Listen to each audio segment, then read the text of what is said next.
Welcome back, everyone. This is episode 3 of our podcast. I'm your host, Crimson Sin, with my co-host. And 15. And on this week's episode, we started this one a little bit late, so we're going to talk about, we saw Guardians of the Galaxy last week, and I thought it was excellent.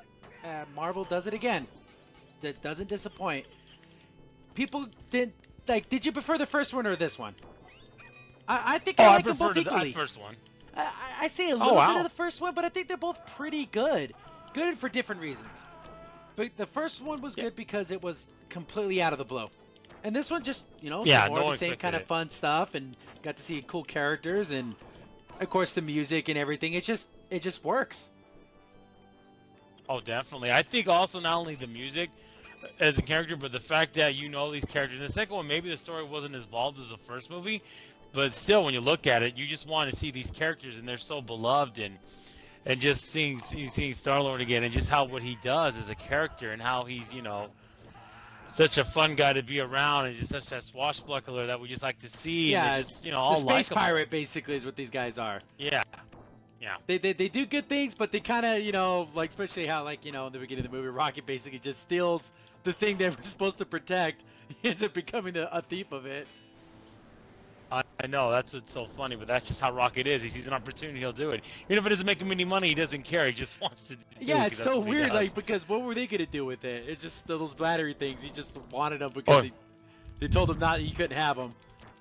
Spoilers, we forgot to say that at the beginning. Sorry about that. Oh, yeah, but that's not it's the first 5 minutes of the movie. That's just not major anything. Oh, yeah, that's true. That's true. We're definitely not going to talk about the ending or anything like that, but yeah, we're... that's very, very basic beginning storyline. But I thought, again, all the new characters they introduced were acted very well. The only complaint I can really say is that you didn't get a lot of different locales. But besides that, everything else was really good. Like the story, like the music, like the action was really, really good. Got a lot of... I know there wasn't a lot of action set pieces, but the ones that we got were really good. Oh yeah, cool things were happening. They're really gorgeous. Yep. Yeah, like in the trailer, you got that big giant monster and everything. You see that in the trailer. That big octopus guy. I don't even know if that's even a character or anything. Let's pull this guy. No, it was just like a monster that was they had to go kill. There you go. Yeah, I was just something above the edge. That was funny. Yeah, I just tried to pull that guy out. He was too close to the edge. Yeah. Yeah, something like a monster they had to destroy, and this one group of alien race had to go, and they hired him for that to get rid of it. Yeah. It's because they didn't want to use their own people, which is kind of funny. There's those gold people. And seeing Drax is funny as ever. Oh yeah, see Drax. Yeah, that's true. The enemies that they're fighting in this movie, Drax is pretty much useless because he's just like a bruiser, and when you're fighting, it's just what do you want him to do? So he's just kind of comedy relief, saying funny stuff. Yeah, it's something that Rocket was in the first movie that he's more in the second movie. It was funny, but you actually get to see Rocket fight more and do more stuff, like with his gadgets and stuff. Yeah. One thing I will say that just kind of bothered me, how some people were saying this is a Disney-fied movie, and I don't agree with that at all. The thing is, this is definitely... I've never actually heard anyone actually say that, because if anyone actually says that, they're like, what are you talking about? What was so Disney about it? The fact that it has heart? Well, that's good. It's good in the movie. It's good to relate to your characters.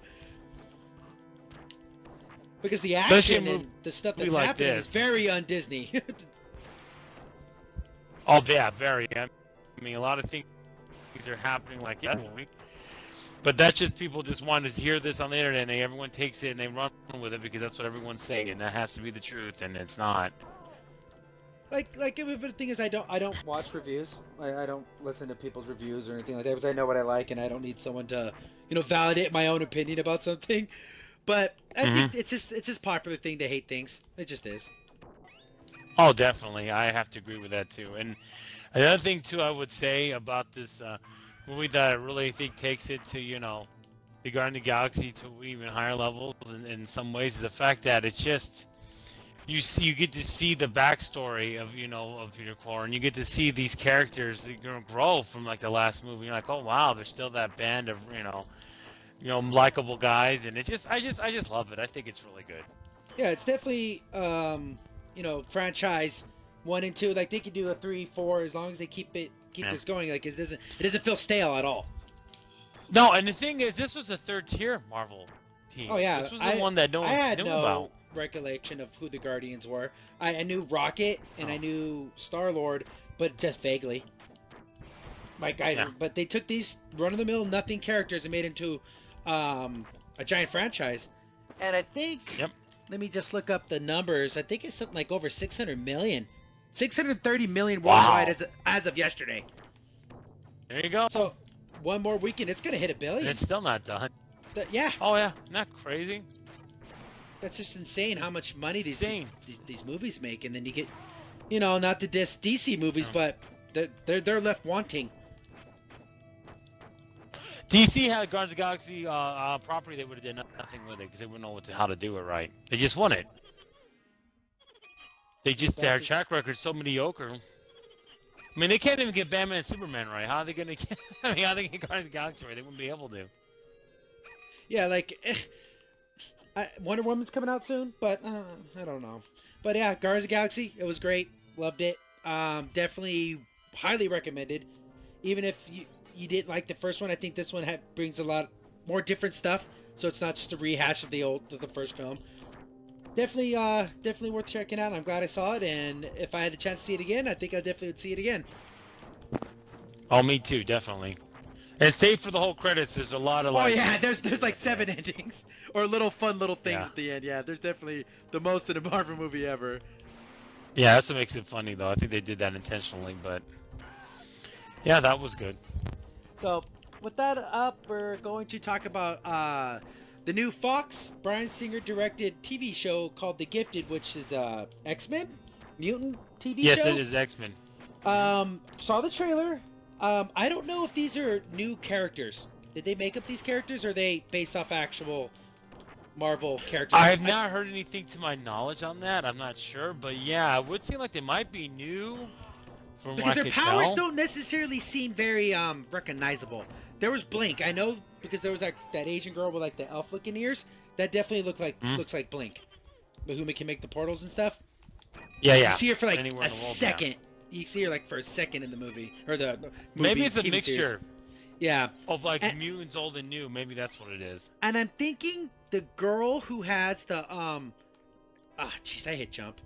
The girl who has the looks like she had green powers, like green energy coming from her. So maybe that could be Polaris. Could be. That's a good guess. Because she was moving cars around and stuff with like her powers. So I'm thinking that's magnetic type power. So she could be Polaris. That'd be cool. And that's a connection to Magneto there. Yeah, exactly. From the trailer, you get a lot from what the story's going. I guess they're the one of the main characters. Her dad must be working on the other side trying to, track down mutants basically for the government. And she finds out her daughter's a mutant, and he's now he wants to protect his daughter. He doesn't want his daughter to be taken away. So it's kind of has that dynamic. Like this is all in the first trailer that gives us away. So I'm like, oh, okay. So yeah, you get a lot of plot points. There must be others. Yeah, definitely. I guess they're gonna be a family on the run. I think that's what's good. Yeah, basically. That's what I'm thinking too. And I thought it was really interesting. The one guy had like kids getting bullied. Yeah, that's like normally a theme, Oh, they're picked on, and I don't know. That kid's powers were, again, it looks like a lot of people had metal-based powers, because he was like, like the shower heads and stuff. It was really weird. Like, okay, there's like 3 or 4 characters with metal powers or energy. It was super weird. Like I couldn't really pick out what exactly their mutant abilities were. I thought that was kind of strange. They're like not very unique looking powers. What's funny to me, and I think is interesting, is that if you look at this series, it seems like this seems to be a pattern now with Fox TV shows that have X-Men in it or mutants, because in Legion, all their powers are kind of out there too. They weren't the standard fair powers like someone shooting laser beams or flying or anything like that.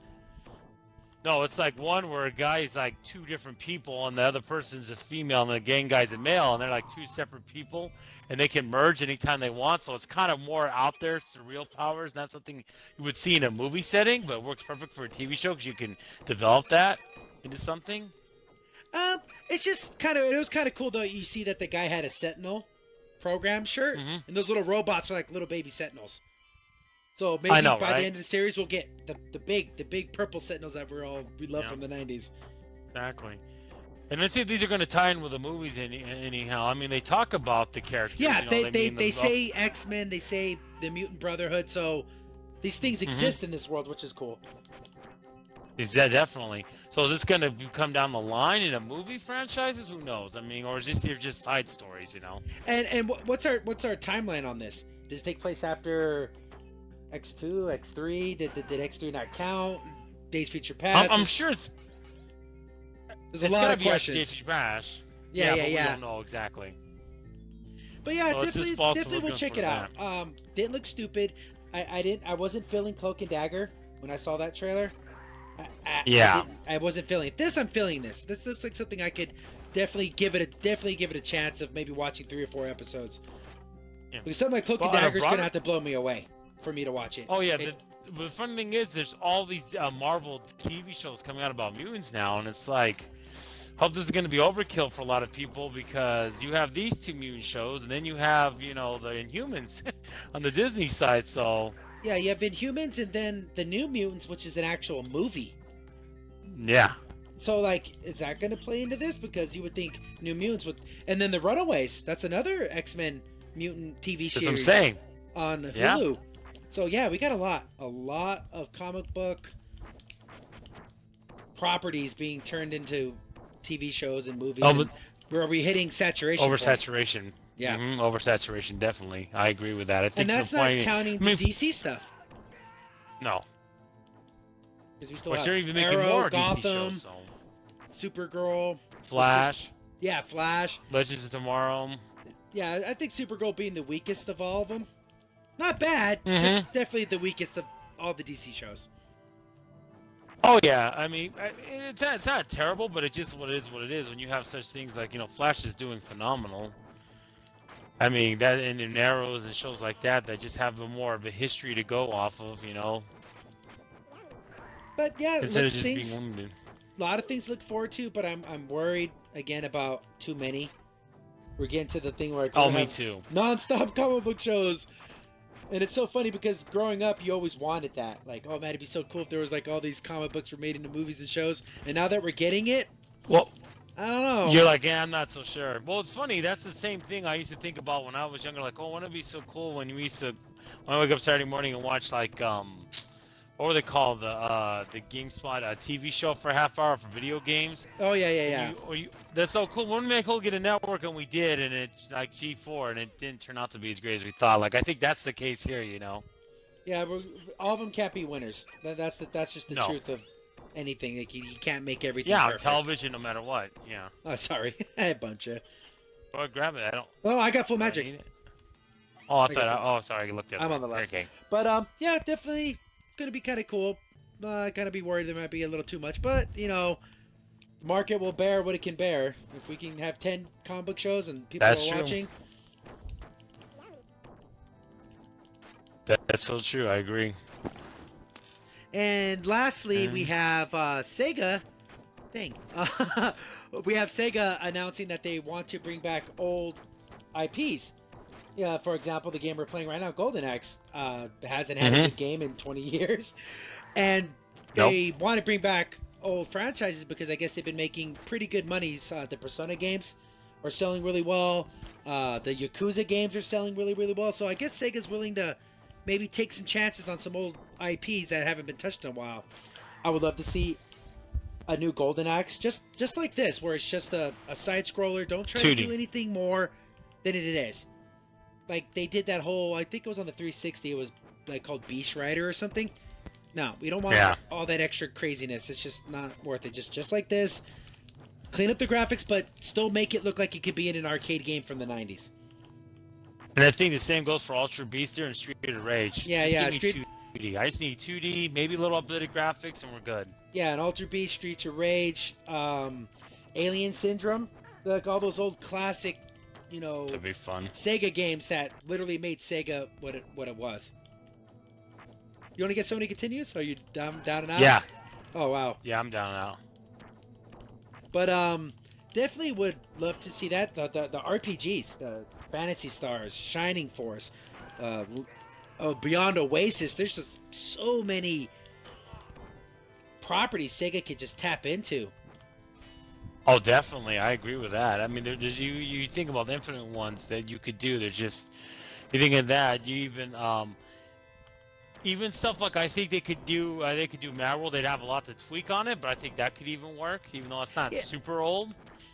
But again, it's another forgotten IP. It just had its couple. Yeah. Did it have 2 games or just 1? I think just 1, as far as I can tell. Yeah, just the 1. Oh dang. Oh. How can it won't let you hit start? That's super weird. Because there's no way you went through. But yeah, Sega has. I think if they do it right and don't worry about trying to be, try to have every feature in the world, every little thing you want to do, like every other game. Just what made these games great is their simplicity, and they're just fun to play. Another game I'd like to see too would be Outrun. I think that could be cool. Like the old Outrun. I don't want them to update it. Like Afterburner, Outrun, those types of games. Mm-hmm. Yeah, oh yeah, definitely. I think that would be high on the list too. And then keep some of the iconic music. Just tweak it a little bit. Don't change it too much, into your own thing. I know people like to do that when they get an old IP and make a new game out of it. Yeah, they do too much. And then, but there's stuff like the new Double Dragon, which was they tried too hard to be like the old. Oh yeah, see, that's the thing. Yeah, where even they had the same glitches in the flickering in the background, which was so annoying to play when you saw it, 'cause you couldn't take it off. There was no option to change that, so it's like, well, I didn't want that. Yeah, I just think Sega has in a good position to try some new things. Yeah, I agree. Because we still got Shenmue coming out, AAA title that's going to be humongous, and probably satisfy that itch. Hope again, Shenmue. That's just a whole nother. I liked it, but I understood what it was. I think a lot of people might go into Shenmue thinking it's going to be something that it's not. It's not an action game. No, it's not. Yeah, and it just people might think, oh, where's all the action? Well, that's not what Shenmue was about. It never was about beating up a bunch of bad guys.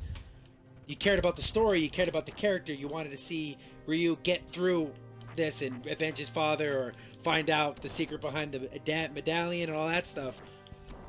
There's gonna have to be a primer. There's a lot of story that people don't know. I think they need to release a Blu-ray or DVD with it beforehand, so that way everyone can get caught up in the story, because there's a lot to caught up, and then teach them how the game's going to be, like a little tutorial. Oh, this is not going to be this and this. It's going to be more of a slower pace. You try to find the mystery about what happened to your father. It's not going to be necessarily, oh, I'm going to kick this guy. But even though it does have the virtual fighter engine when you fight, it's not. That's not what it's about.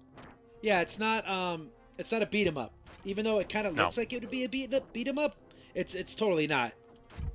No. You have to go to work and stuff. Yeah, it's exactly. Driving forklifts and stuff. Oh yeah, like in the first game. But I actually love this franchise, and I'm looking forward to playing the new game. But again, I know what it's about though, so I know going in what it's about. These younger people, when they did that Kickstarter campaign to put money into, they say, oh, they're just doing it because Sony's saying in the press conference I got to go do it, instead of realizing, oh, what's this really about? Yeah, I don't want people to be disappointed in Shenmue. Yeah, it's a good enough game that you don't need, marketing to. Yeah, it's super weird. There's no way you wasted all those continues. They must have messed up and just kicked me out. See if I can join your game.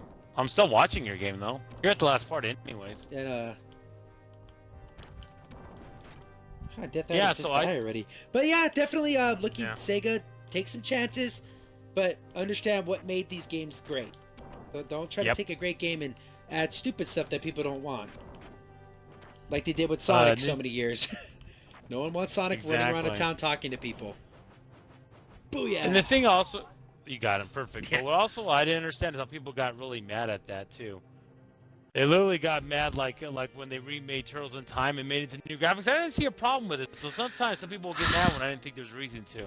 When they put it on the 360. Yeah, the reshelled, or I think that's what it was called. Yeah. I thought it was fine. I guess people are just so in love with the old style. See, if they made a new Turtles game, I don't think they would have minded so much. Just that they remaked an old Turtles game. Yeah. And the fact they had elements in the Super Nintendo version they couldn't bring over, well, that wasn't the arcade version, so you can't expect the same game. See, how come they didn't follow this storyline where the monsters escape the arcade machine? Like, what the hell? That's hilarious. I love that. Look at that. I'm running after him. so- See him back. It's so stupid. Like, so the real ending is the game came to life? Like, how the hell did that happen? Well, remember, Ultra Beast was just a movie, so they Yeah, always like, have yeah, it funny was like a endings, story. Yeah. Sega always did funny things. Oh, Shinobi, that's another game. A classic arcade Oh yeah, game they could Shinobi bring would be a back. great one. Oh yeah, definitely. He's not as good as Real Hayabusa, but he's still not bad. He's up there though. Yeah, for see, the thing is, but he did the Ninja Gaiden games. Those were just the Yeah. arcade. It's so funny because the arcade version of Ninja Gaiden actually kind of sucked. It's the Nintendo version that everyone loves. Yeah, exactly. It's hard, but it's fun. Look at that score. No, but Oh, yeah, I know you're doing good. But definitely Sega has a lot of different things they can do. I got a D. But that's gonna wrap up this episode. You want to talk about the Orville real quick? Oh yeah, I totally forgot about that. That thing. Oh yeah, there's I guess a new sci-fi Seth MacFarlane. So it's gonna be a comedy series, and it's basically Galaxy Quest, a TV series, without actually being called Galaxy Quest. Yeah, basically. We saw the trailer. Again, I laughed at the jokes. It was funny. It gives you a captain who's kind of a moron, but it's something to laugh at. Yeah, it's called the Orville, which is a funny name for it. The Orville Rettenbacher. That's a popcorn ship. Yeah, I know, right? Again, you can see the little bit, but you can see McFarlane being a nerd himself. You can see he's doing it out of an endearment. He's not doing it to be mean-spirited. There is no sense of, I get to put down Star Trek now. It's not anything like that. It's a fondness with the jokes and all that. Oh, if you want to, yeah, why not? But how do you? I don't know how. There we go. You had it start. Okay. I'm gonna be the Gimli guy now. Oh. But yeah, it looked funny. It looked okay. The graphics look good. The makeup for the characters look good. So it doesn't look super cheap or anything. But it just kind of has that sitcom. It looks like high budget, yeah. That sitcom funny humor, but on a sci-fi setting.